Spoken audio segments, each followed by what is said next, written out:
Chaque œuvre porte une promesse d'amour, de révolte, de vérité. Bienvenue dans Une œuvre, une promesse. Peut-on vivre toute une vie pour tenir une promesse qui n'est pas la nôtre?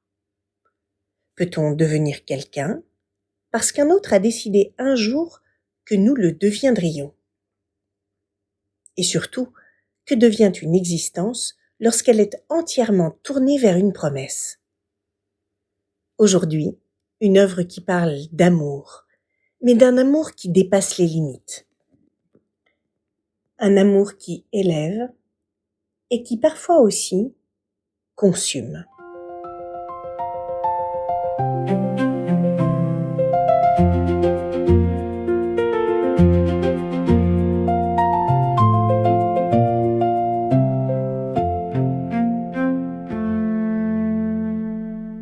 Nous sommes avec Romain Gary, un homme aux 1000 vies, résistant, diplomate, écrivain, mais surtout un homme insaisissable, un homme qui n'a cessé de se réinventer, un homme qui toute sa vie a semblé courir après quelque chose, ou peut-être après quelqu'un.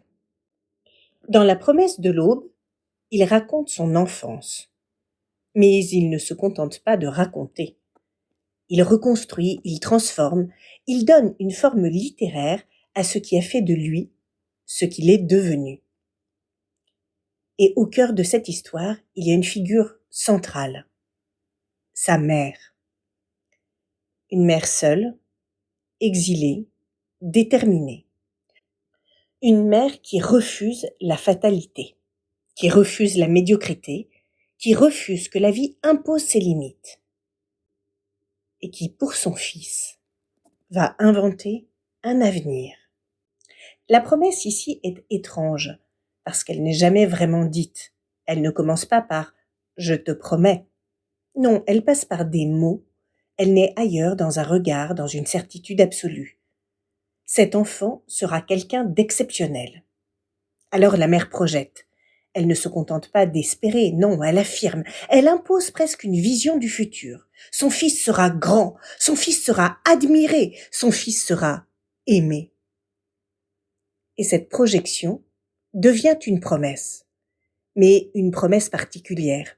Ce n'est pas une promesse que l'on fait, c'est une promesse que l'on reçoit. Et c'est là que tout bascule, parce que cette promesse agit comme un moteur. Elle donne une direction, elle donne une force, elle donne une énergie presque surhumaine. Elle pousse Gary à se dépasser, à lutter et à réussir.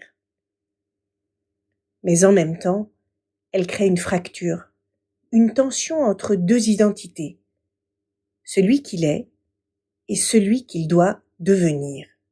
Cette tension ne disparaît jamais, elle traverse toute sa vie, même lorsqu'il réussit, même lorsqu'il est reconnu.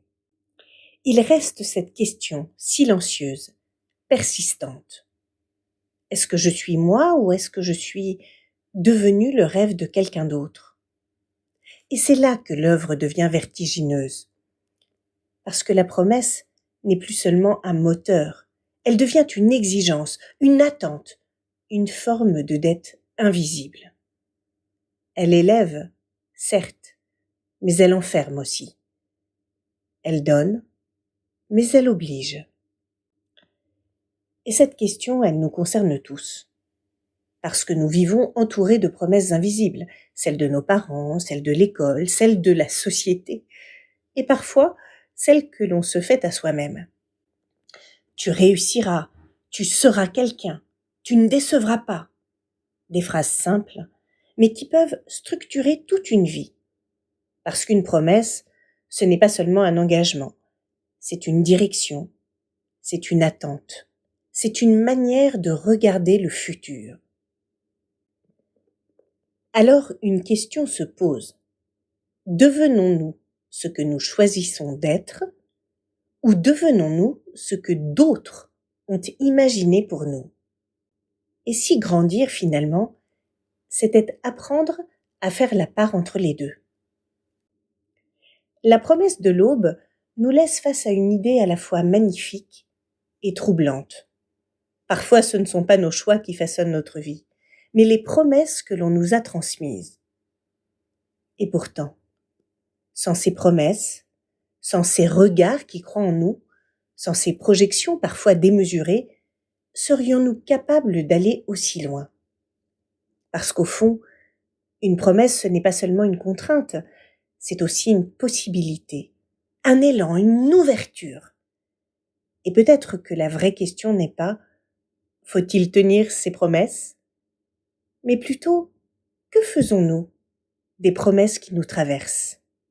Parce que chaque œuvre nous fait une promesse, encore faut-il apprendre à l'écouter. C'était Une œuvre, une promesse. À la semaine prochaine.